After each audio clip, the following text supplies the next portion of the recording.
Normally ते भेटणार ते सर्वांना भेटणार ते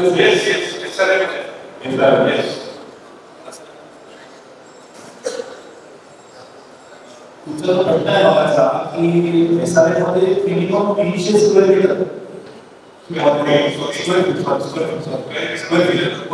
300 स्क्वेअर फीट प्रमाणे जर एखादा झाड झालं त्याच्या त्या हद्दीत असेल आणि त्याला प्रायव्हेट डेव्हलप करायचं असेल तो शकतो नाही जर आम्हाला कडे जाऊ एसआरएफ मध्ये जाऊ 3310 मध्ये रूल आहे गॅजेट कॉपी तो कॅन्सल करेल मला चार मालकांना त्यावेळी गॅजेट कॉपी साठी सजेशन ऑब्जेक्शन दिलं होतं त्यांनी ते फॉलोच नाही केलं की त्याची चूक आहे 1971 मध्ये काय झाले म्हणजे त्याचा अशा प्रश्न होता असं होता की आम्ही रोडवर चालवतो तुमच्याकडे रोड मुलांना बरोबर आहे सगळ्यात मोठा एरिया त्याचा कव्हर करतोय चाळीमध्ये उभं नाही त्यांचं तेच म्हणणं होतं की आम्हाला व्हावंच लागेल की आम्ही प्रायव्हेट बिल्डर आम्ही डेव्हलप करू शकतो प्रायव्हेट बिल्डर मध्ये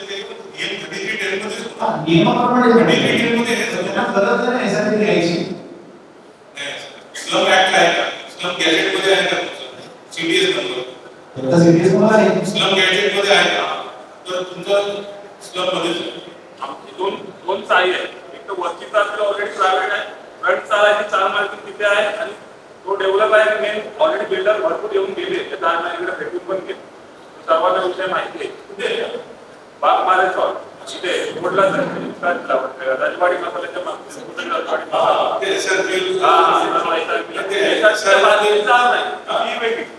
किती बाजूचा आहे ती वेगळा त्यांचा विषय वेगळा आहे ती बाजूची कुठं 15 ते 16 रूम आहे त्यामध्ये नियम क्लिअर आहे वारंवार ते सांगतो गॅजेट असेल तर स्टडी डिटेल मध्येच आहे प्रायव्हेट डेव्हलपमेंट होऊ शकत नाही क्लिअर कट आता मुंबईमध्ये किती लाखो डेव्हलपमेंट झालंय लाखो लोकांचा रूम पण मोठा होता असं नाही की नुसता पहिला प्रकार आहे सगळे गेले काय बोलण्याचं कारण काय आता जो आम्ही राहतोय ना मिनिमम 1000 स्क्वेअर फूट यूज करतोय जो आमचं नाही कसं माहिती आहे पूर्ण वाडी सोडली ना तर त्या पूर्ण आमच्या शिफ्ट बिल्डिंग पासून फक्त ते खालचे रूम आहेत ना ते 10 ते 15 ते एवढे स्क्वेअर फूट मोठे आहेत ना की ते गाले पण एवढे आहेत की ते कोण डेव्हलपमेंटला तयार होणार नाही एवढे मोठे गाले आहेत त्यांचे आणि एवढा यूज करतात ऑलरेडी 300 एरियामध्ये आम्ही 1000 स्क्वेअर फूट वापरण्यामध्ये फरक आहे की नाही पाहिजे तुम्ही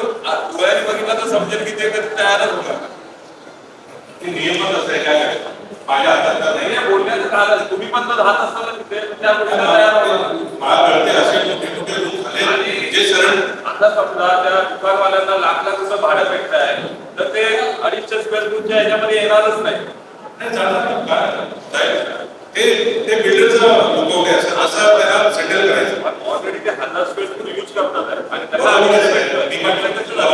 जे 300 फूट आहे बाकी 700 स्क्वेअर फीट ते मायनस होते ते कसं सेटल करायचं ते बिल्डरचा भाग आहे आम्ही बिल्डरला सेपरेट करून विषय होऊ शकतो ना बिल्डर बरोबर आम्ही असम्पशन आहे होऊ शकते होणार असं हे नाही कन्फर्म बोलू शकत नाही त्याच्यात आउटकम काय तुम्ही डायलॉग चालू करा ना जसं तुम्ही मला विचारलं तसा बिल्डरला पण कुठेतरी सेटलमेंट मध्ये होतो कसं आहे कोणी हातो आहे त्यापेक्षा नाही केलं मला नाही केलं तर तरी पण त्याचा वर्स्ट सिनियरच होतो कलेक्टरला पॉवर आहेत त्याला एक विषय असा होता की तुम्ही जिथे 2.5 जास्त केलं ना त्याच्यामध्ये कलेक्टरचा रोल येतो मला सांगतो नियम घाबरत नाही त्याच्यामध्ये असं कलेक्टरकडे हेअरिंग होते डेप्युटी कलेक्टरकडे ते खाली पोलीस विभाग बोलायचं कसं आहे की जर राहणारा माणूस जर द्यावं बाकी सर्वांच्या माया पण तुम्हाला कुठेतरी फ्लेक्सिबिलिटी पाहिजे तुमची तयारी आहे का तुमची आता ते आपली 4 मार्किंगवरती सर्व अवलंबून आहे कसं काय ते लागू आहे तुमचा मेंबर राहणार तुम्ही 1000 वर्षाचा बालक आहे आता म्हणजे तुमची फ्लेक्सिबिलिटीची तयारी पाहिजे म्हणजे आमच्या एक्झामची तयारीसाठी पाहिजे पण तो असा नाही बोलू शकत की 2 रूम देतो 4 रूम ते तर समजलं तसं तर देणार नाही जे सर्वांना नियम आहे ते आम्हाला वाटतं फक्त एवढंच विचार की आता समजा करंटमध्ये आम्ही एवढा यूज करतोय त्याला मला सेटल करावं लागेल ते बसून डायलॉग करावा लागेल ते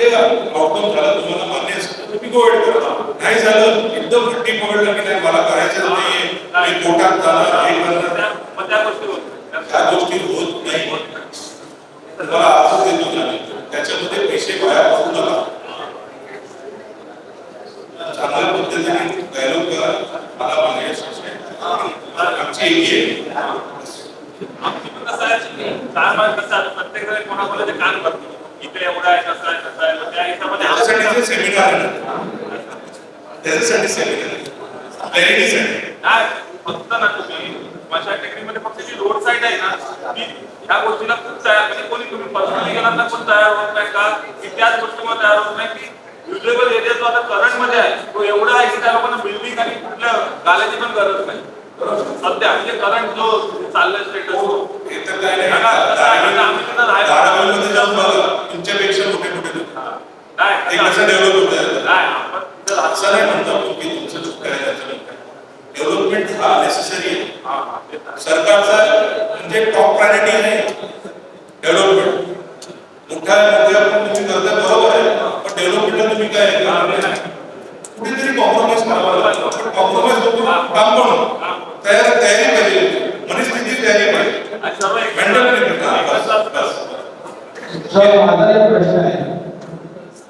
माझा एक प्रश्न आहे समजा विकासाला प्रथम तर बिल्डर हा वेगळा असेल आणि मालक हा वेगळा असेल तर त्यांची पेपर कुठे बघावी हा एक भाग.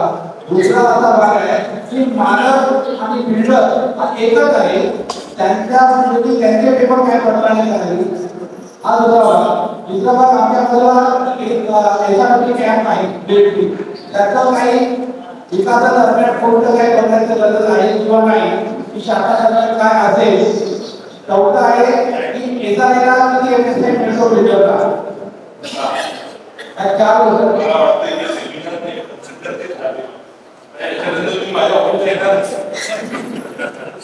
बरोबर आहे. एवढे प्रश्न विचारते माझ्यानंतर सेमिनारमध्ये एवढे डीप क्वेश्चन आहे सर. लोकांचे प्रश्न आहेत, लोकांचे प्रश्न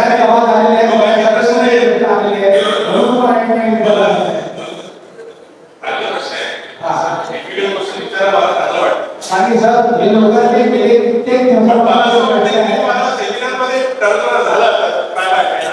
सर या ठिकाणी शाखाचे लोकप्रतिनिधी आहेत त्यांच्याकडे दिले प्रश्न विचारतो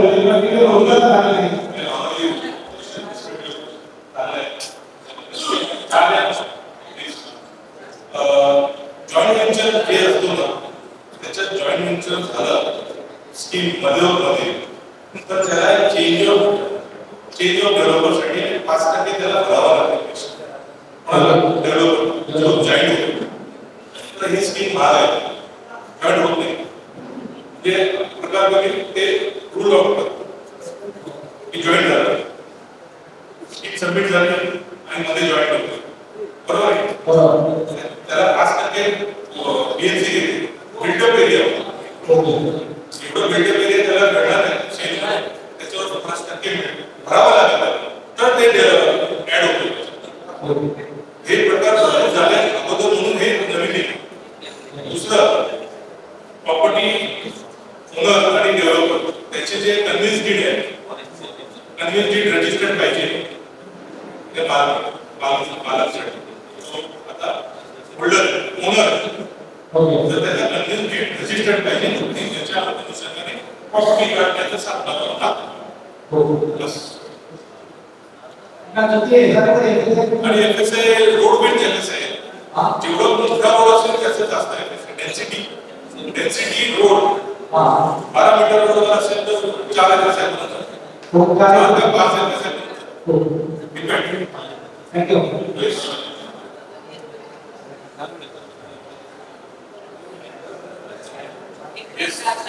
आगे बोलना प्रश्न आगे या आओ लोग आओ आगे आओ ना बोलो बोलो बोलो जरा आवाज कमी करा, थोड़ा सा शार्पनेस करो, शार्पनेस क्लास वगैरे कमी हां. या ठिकाणी एक विचारायचं आहे की हे दुसरा मुद्दा दिले एलिव्हेशनच्या थोडा मी सांगितलं ऑलरेडी कव्हर केले. मला वाटतं ते पाठवतील रेकॉर्ड केले. दुसरा मुद्दा आहे की आता जे सगळं करतात झाले त्यामुळे विकासक आणि रहिवासी यांच्यामध्ये जो सल्लागार हा कितपत महत्वाची भूमिका पाहिजे. तो एखाद्या रहिवाशांसाठी एखाद्या सोसायटीसाठी सल्लागार नेमणं कितपत गरजेचं आहे. तुम्ही आजारी झाले तर कोणाला डॉक्टरकडे, घरसाठी कोणाकडे जा. उत्तर भेटतं उत्तर सिंपल आहे. आजारी झाले तर तुम्ही कोणाकडे जाता, कोणाकडे बोला ना, डॉक्टरकडे जातात की नाही जातात. आम्ही पापुडीचे डॉक्टर, तर डॉक्टर कोण झाले पुढे सिंपल आन्सर सिंपल आहे. एक वकीलकडे जायचं. मी नाही म्हणतो माझ्याकडे वकील त्याच्याकडे असा प्रकारचा नॉलेज असते त्याच्याकडे त्याला आपले जे पण प्रॉब्लेम आहे ते पण केलं. असा नको वकील हा लायसनिंग करतोय त्याला जरा नॉलेज आहे लोकल, त्याला 5-10 हजार देऊन मी माझं काम करतो प्लीज.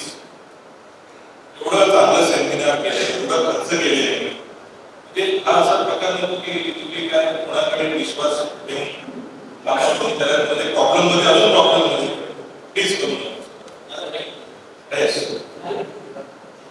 आमच्या इथे